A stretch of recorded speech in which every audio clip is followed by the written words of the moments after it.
ঠিক 3টে। তুমি একা, ঘরের সব লাইট বন্ধ, শুধু মোবাইলের স্ক্রিনে হালকা আলো। হঠাৎ দরজায় শব্দ। তুমি ভাবলে হয়তো বাতাস, কিন্তু জানালা তো বন্ধ।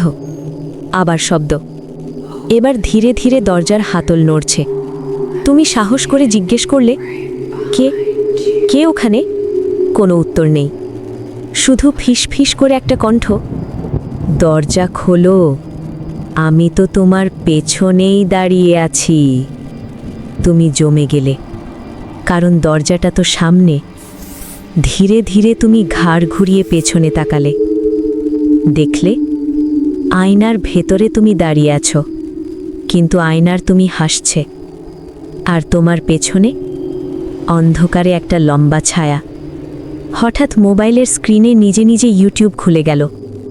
সেখানে লাইভ চলছে, আর ভিডিওতে দেখা যাচ্ছে তুমি এখনো ঘাড় ঘোরাওনি। তাহলে তুমি এখন কোথায় দাঁড়িয়ে আছো? অনুগ্রহ করে সাবস্ক্রাইব করুন চ্যানেলটি।